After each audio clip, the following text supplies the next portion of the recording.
Today I'm going to talk to you about Copilot. Now, the big thing at the moment is AI. Everyone's talking about AI, what you can do with it, how it works. I'm going to show you how we can use it in Excel. Now, what is happening? Microsoft is rolling it out, but you will find that sometimes it works more, and then sometimes it just says, if you're using the free version, sorry, you've done all you can for today and it doesn't work. So I'm going to show you some things I use it for. You may be able to get these to work on your system. You may be able to get a few of them to work on your system, but to get the full use, then you can have the paid version. At the moment, I've still got the free version of Copilot, and I've found it can do some pretty nifty things with Excel. So let's jump in and have a look. So we've got a spreadsheet here. I'm just going to make, without Copilot this time, I'm going to make this area into a table. So I'm just going to do Control T. And it's going to make it into a table. Choose OK. And there we are. Brilliant. Now I'm also going to name my table. This I found gets very useful with Copilot because I can then tell Copilot what area of the screen I want it to work on. So I don't know if you remember, but to name a table, you click on it. We're going to go to the table design menu at the top. That's here. And we'll click on table design, and the very first box at the beginning, I'll just highlight that for you so you can see where it is. This is where we give the table a name.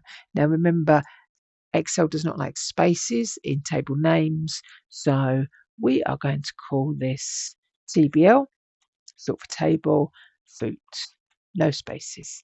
Press enter to finish it off. Oh, okay, sorry, it already exists. I was practicing it earlier, so let's call it TBL fruits. There we go. Lovely. I've got to remember to put an S on it. Okay, so I've named the table, so that'll help me when I use Copilot to reference that table. Now, next thing I'm going to do is find the Copilot icon. They keep moving this around. At the moment, it's located here, pops up in the bottom right of the screen. Occasionally, it pops up on the ribbon. It is, but it does have a habit of moving. So let's just click on it once, and it's going to bring up the Copilot. Okay, so we're going to, it's brought up things that I've done before, but let's start asking it a new question. So I would like it to total up. So if we look here, I've got a sum of all the apples. Now, if I was teaching this, I would get somebody to do a sum ifs. And they could use that function to total up the apples. And it's a really good function, but I want Copilot to do the work. So we're going to come over to the right of the screen and in the question, and I'm going to be quite specific what I put in. So I'm going to say from TBL fruits. So I've told it where the data is. Total the revenue for the apples. It's a bit like giving someone an instruction. Now I need to tell it where to put the answer because I want the answer to go in G2. So let's put that in there. So input the answer in cell G2. Okay, so let's press enter and see what it comes back with.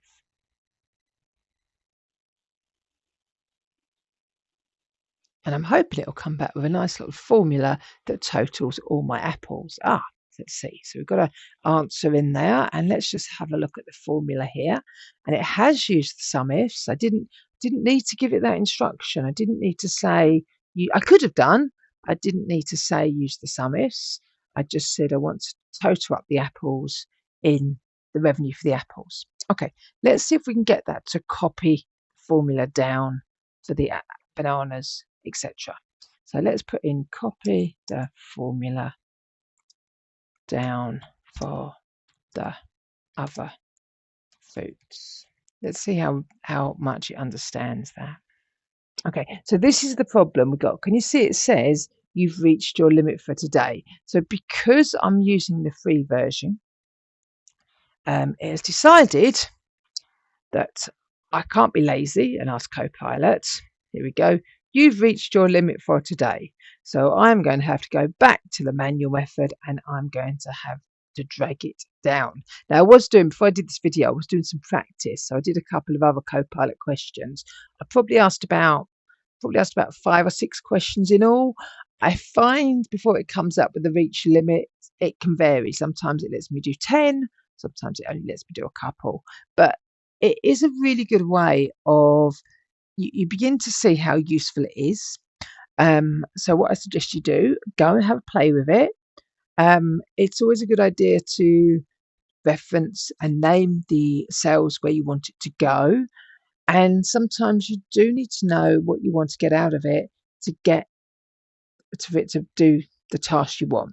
But hopefully that's a good insight. What I'll do is when I get my new limit, maybe tomorrow, I'll record another video and we'll do another example.